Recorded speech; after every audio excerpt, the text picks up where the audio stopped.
Hello makers! I'm continuing my thankful celebration this November, and my next project is going to feature the Exquisite stamp from Tim Holtz and Stampers Anonymous. I just love this floral spray, and I mentioned this stamp set in my intro. And my plan was to make a stamp pad for it so that I don't have to color it every time. At the time, I didn't know that the cut and dry stamp pad felt had been discontinued. So if you follow Tim and you watched his Holiday Hoopla, you probably ordered a package or two of this because you got the heads up that it had been discontinued. And so I looked and I happened to have a package in my stash. And I also had a partial package from an older bunch of it. And so this is what I'm going to use because I want to save this as long as I can. I know you understand me, right? So I'm going to try and fit this onto this third of a piece that I have here from prior projects where I've done this. So I also need some archival ink. So I have Black Soot archival ink to stamp this onto the felt, and then I can color it in with my re-inkers. So the re-inkers that I've chosen are Aged Mahogany. I have some Brushed Corduroy, Rusty Hinge, a little bit of Wild Honey, some Crushed Olive, and then Forest Moss. So these are my colors I've chosen. They're really kind of a muted fall color palette, and I hope that this really does this stamp justice and makes it just a beautiful fall stamp. So we'll see this together, right? We'll see how it works out together. All right, and hopefully it's a perfect color combo. All right, and one other thing is that I need a sentiment for my card, and I ordered some more of my friend Nina's stamps from Sweet and Sassy Stamps. She's a designer for Sweet and Sassy, and her name's Nina B. So Nina B Designs made this. This is the Hope Word Art stamp set from Sweet and Sassy, and I'm going to use this one. The Lord has done great things for us, Psalm 126:3. So this is the stamp I'm going to use because I think it will fit perfectly, like right there on a card in the middle of that. So I kind of feel like that's the one I want to use, and it will still show a lot of the floral aspects of this stamp. And I'm going to be stamping, as always, on my mixed media Heavystock. Pretty much my favorite. So, okay, cross your fingers. Hope this turns out great, and let's go ahead and let's get making. The first step was to go ahead and ink up the stamp with Black Soot Archival ink. And once I got it all inked up, and you want to make sure that it's good coverage because you really only have one chance stamping this. And then I wanted to line it up as best I could onto the stamp pad and press it down so you get a good impression with the archival ink. I dried it and made sure that the archival ink was dry, and then I started going in with some of the Distress Re-Inkers, and on the leaves I used the Forest Moss. So that's what you see me doing right now, is adding Forest Moss to the big leaves, and then to some of the stems and the tiny leaves I used the Crushed Olive. And later on, you don't see me doing this, but I went in to some of those areas and added a little bit of Forest Moss on top of the Crushed Olive because it was just a little too yellow and I needed a little bit darker green. All right, those are those that I just colored there. I colored with Aged Mahogany, and now I am going in with some of the Wild Honey, which is kind of a really warm orangish yellow. That is the Brushed Corduroy, and later on I went in and added some gathered twigs to that off camera. And then I finished it off with Rusty Hinge, and then I kind of let it soak in while I cut some of the mixed media Heavystock using my Tim Holtz trimmer, and I love this trimmer so much. It is super fast, and I love that you don't have to keep lifting that bar up and down. You just slide the paper under and cut. and it also scores, and I leave both of those on at the same time. All right, now I'm getting ready to do my stamping. So I press that down and I'm stamping right onto the Distress Mixed Media Heavystock that I cut. And so this is what it looks like, a first generation stamp straight from the stamp pad. Now I'm doing a second generation, so I just sprayed it with water from my Distress sprayer. I didn't re-ink it, and you can see that it's much brighter and a little smoother as well.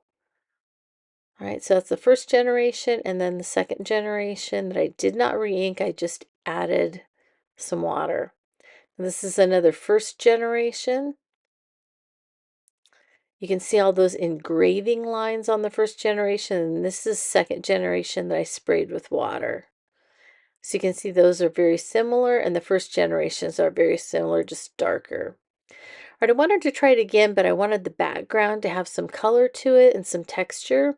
So I sprayed it with some Distress Antique Linen Distress Spray Stain.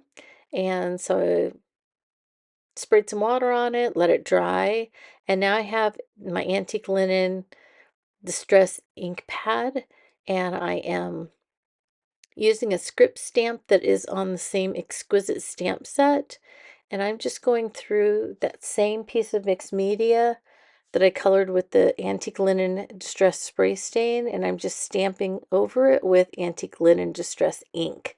And you can see it gives a very faint pattern, but it's not overwhelming, so I'm going to be able to stamp over this, and the background's not really going to compete with the stamp. It's just going to add to the kind of vintage fall feel that I'm going for. So that didn't take me too long. I dried it and then I went ahead and cut it into 4 pieces, A2 sized cards.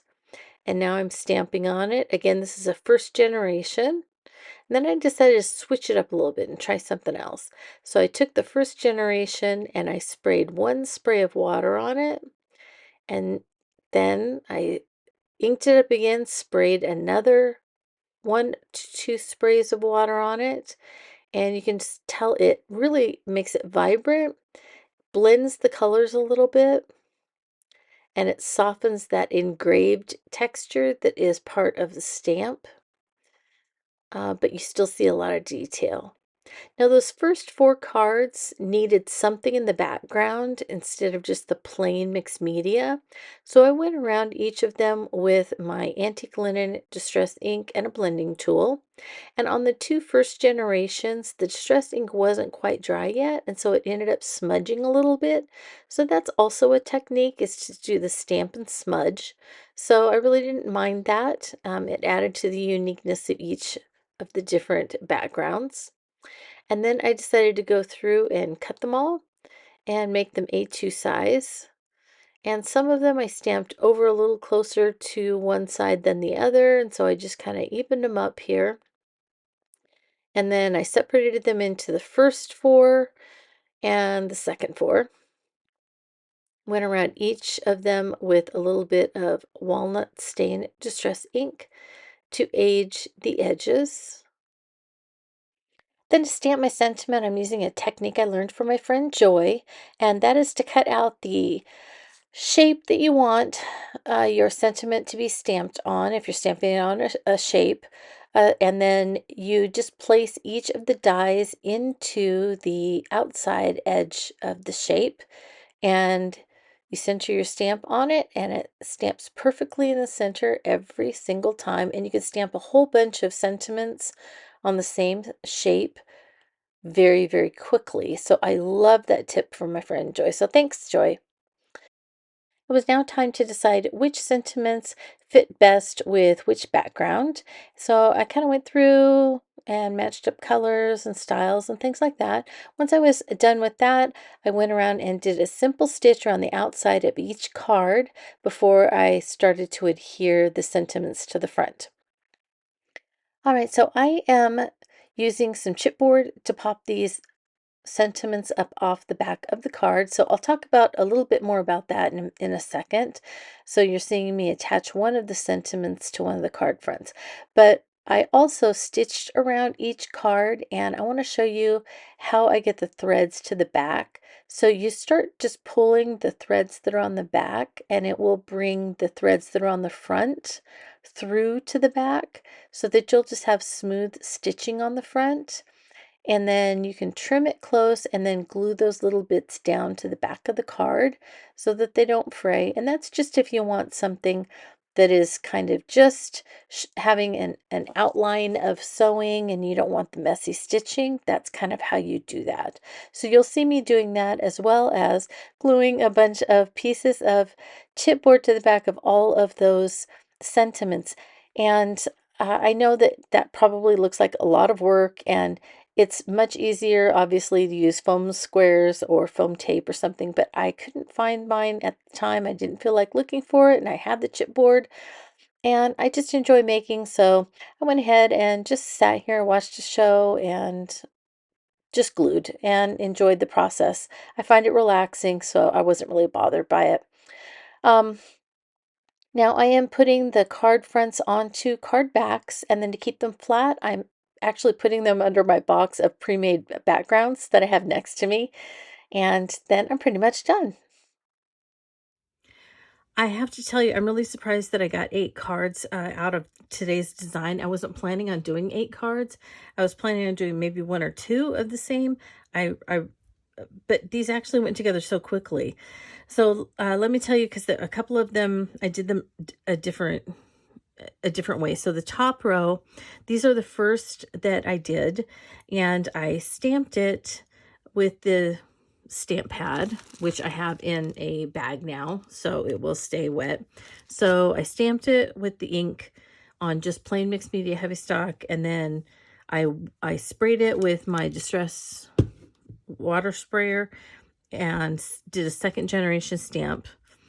And so that's why this is lighter. And then I did it again from the stamp pad, and then again a second generation with water.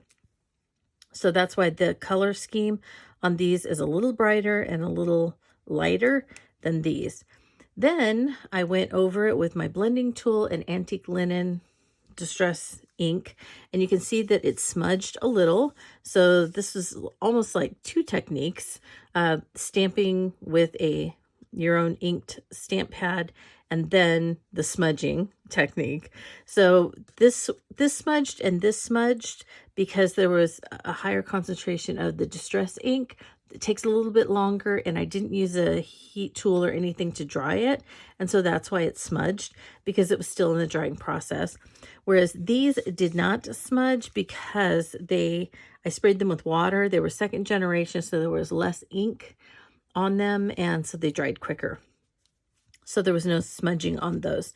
And once I went over them with Distress Antique Linen ink, then I used the antique linen, and I used the script stamp from the same stamp set, and I stamped all over the fronts of them to kind of go with the second set that I had already stamped. So that way they kind of look similar.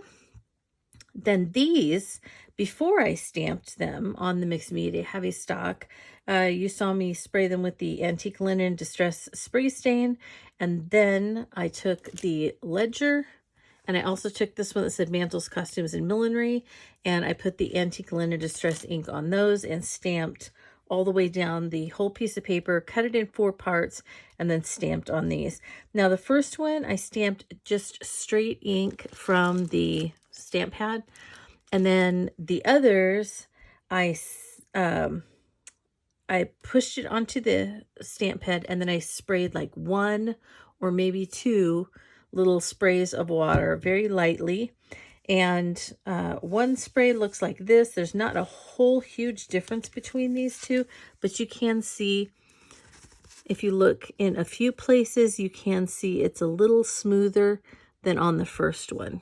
Okay, but just in a few places. So I did 1 spray with this one, and then I think I did 2 on these after I put them on the stamp pad that I sprayed it just a little bit more, and you can see that it is a little bit smoother, and on this one even more so. All right, so this is a first generation stamp, but with water. So you can see that it is much darker than this one. This is second generation. I'd already stamped it and I just added water to it. So you can see very different looks to those. All right. Then I went through my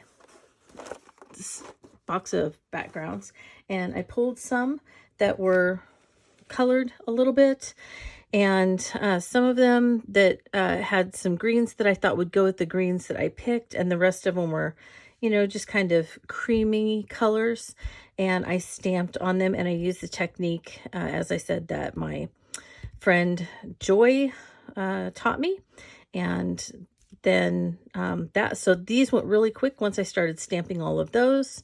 And the outside for these, I used the labels, number 660060.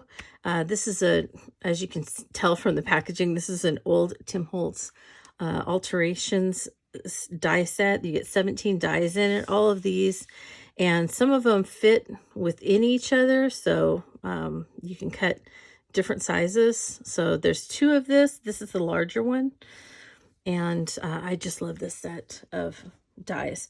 So anyway, I thought it worked perfectly, kind of fit in that little spot that I had talked about on the stamp that kind of went in right there, and didn't cover up too much of it. You still get to see a lot of it. So I think these overall turned out much better than I was anticipating. I was a little nervous about the color scheme, and I think it turned out great. So I'm really glad that I have a stamp set for this for the fall, and now I can kind of see myself maybe doing this for spring with some really pretty spring colors, and making maybe some Easter cards or something like that. Whole bunch of them that I could give out to friends and family. So, well, I want to thank you so much for following along with this tutorial. And as always, if you have any questions, go ahead and ask in the comments to this video or on my blog at playswellwithpaper.blogspot.com. And if you contact me in the top right-hand corner, it will send me a message, and I will be glad to answer the best that I can as soon as I can. And with that, I just want to thank you so much for following along, and I want to wish you a very creative day.